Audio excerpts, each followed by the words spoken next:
Hello again. Welcome back. Here we are. It's quite late in the evening now. I will probably be turning into bed soon once I submit this video. But I actually didn't really do any work on the game today, very sadly.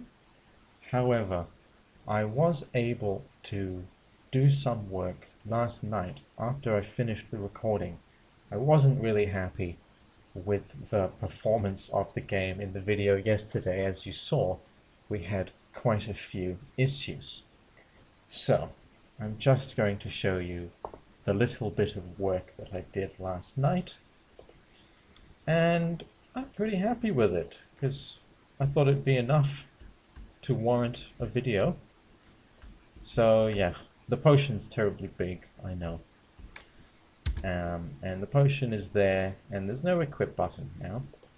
And we click on the potion, and there's no equip button. That's all good.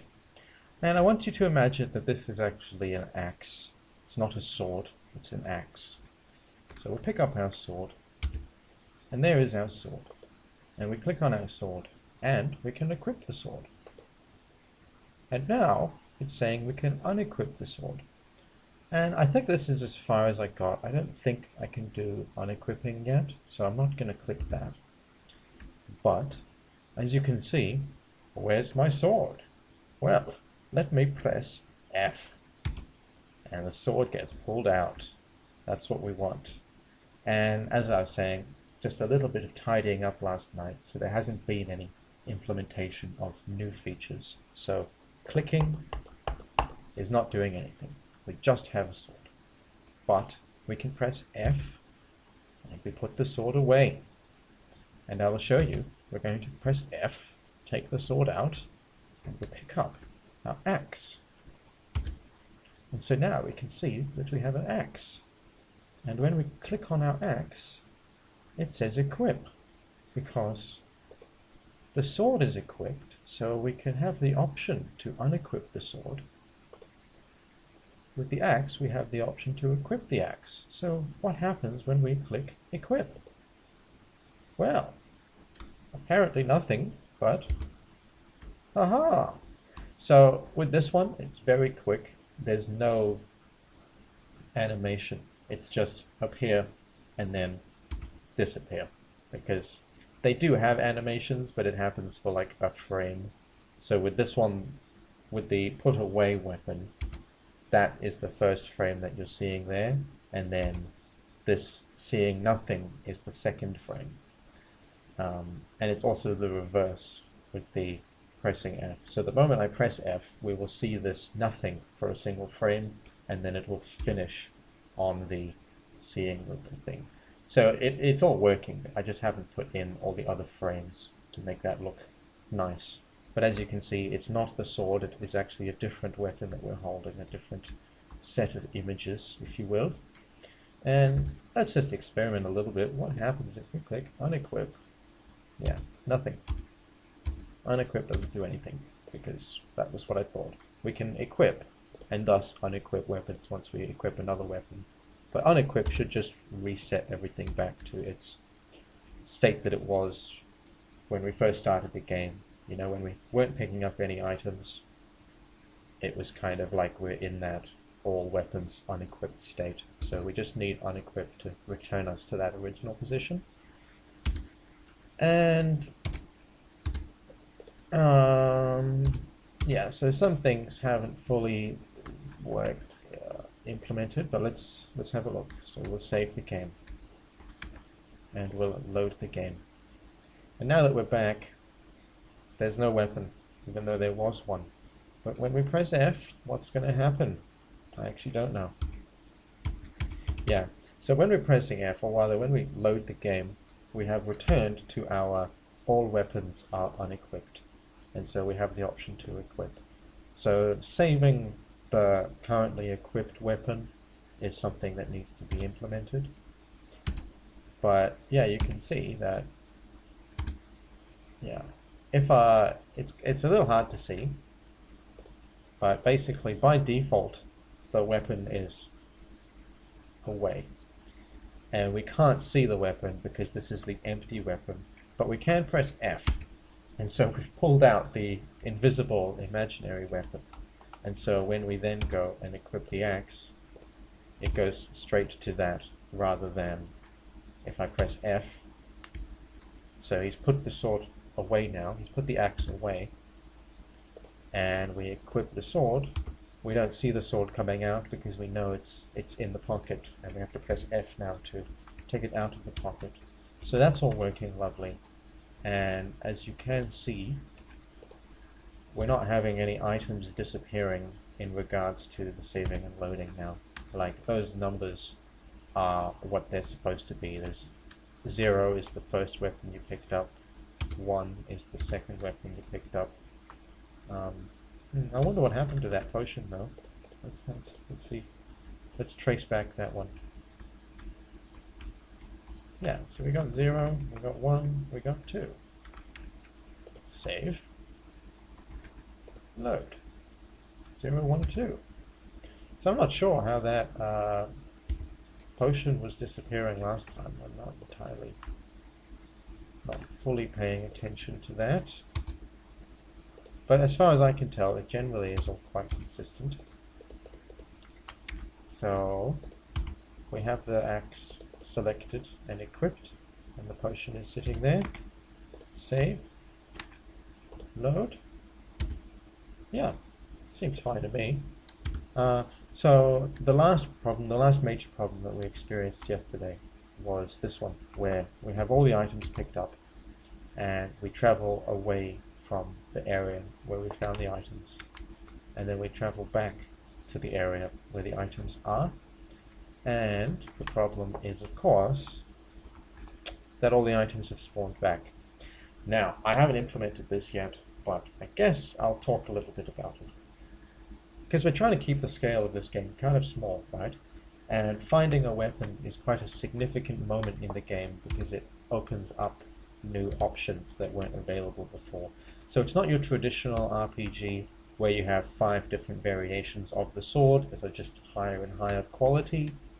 It's more like Duke Nukem, where it's like, no, throughout the entire game there's literally only 10 weapons, and you start the game with the pistol, but the moment you find that shotgun, your options of how quickly you can defeat enemies and how you'll approach them it's going to change, because the rate of fire is different, the way the weapon works is quite different. So it'll be a little bit like that, we're unlocking the different weapons. So with that in mind, I actually feel like it might, we need to experiment, we need to test, but I feel like it might actually be alright if things like potions are respawning. Because I may, see, this is where I'm getting confused, because there's a lot of things I haven't decided, right? If I'm making it like an RPG, then we want to click use, and we want to be able to pick up and store potions in the inventory. But if I was making it like Duke Nukem, then the potions would just exist in the world, and when you pick it up, it just adds to your health in that moment there. So with potions, I may do that. I might have mana and health potions, and they just exist in the world, and you need to find them to keep those things topped up. And then the inventory is for all of our books, all of our keys, all of our special artifacts, all of our armor types. So there's still a few ways of using the inventory. The potions is just one part of the inventory. And it's kind of annoying as well when you're playing and you have to stop, you've got to get the potion up. It's quite fun to be fighting, and then dive over, grab the potion, because then you don't have to freeze. Hey, everybody stop, I'm just going to drink this, and then okay, keep playing. And some games have good solutions for that, but I always found with Skyrim it was slightly immersion breaking, in the sense that it works really well with like a turn-based game, because you can use your turn to drink that potion. But when you have a real-time game and you just pause everything to drink the potion, I think it's a little bit strange. But we could have it so that they fill up inside here, and we don't, you have the option to drink it from here, but as long as there are potions in the inventory, then you can press H to top it up in real time, because then you know, there's not really any advantage to freezing the game because you're not able to do anything while the game is frozen. It's just kind of breaking the immersion. So going back to what I was talking about, which is the solution for this problem, is if we have a very limited number of weapons, like let's say throughout the entire of this island, we have 5 different weapons. Obviously, I haven't decided yet with all the balancing and the exact scale. I haven't figured out because they all have to kind of be a little bit distinct from each other. And one of them sort of modifies them because we have the shield, and the shield can sort of modify the effect of using a sword or an axe or a mace. Like any of the one-handed weapons can also work with the shield, obviously. But because there's only 5 of them in the entire world, we can just say to ourselves, what am I doing? I'm going to get it to spawn back. Oh, where's the door? Oh yeah, the door's like here. It's not actually on the wall. So, if we have some bool on the player, which detects, does the player have an item of this type? Like, does the player have axe? Because if the player has axe, switch on the axe bool. So the moment the player picks up the axe bool is on. And over here, when we event begin play, we just ask ourselves, does the player have an axe bool that's on? Because if they do, please destroy me. And if they don't, proceed as usual.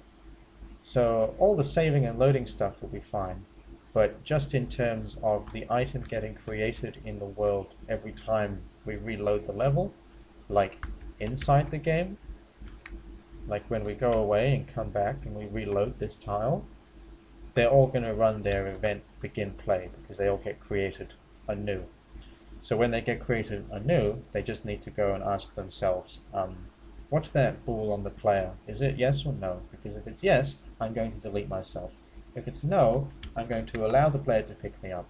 And upon picking me up, I'm going to set that bool to be yes. So that the player is only able to pick the weapon up once within a single playthrough, which is what we want.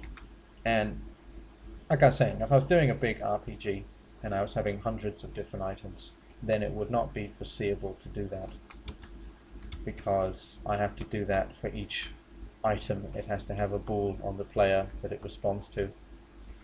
Hey, that's fascinating. So this, I feel, might be because the only change that I've done recently was I actually tried switching everything over to nanite. And I remember when I built the mesh, it's actually built out of squares.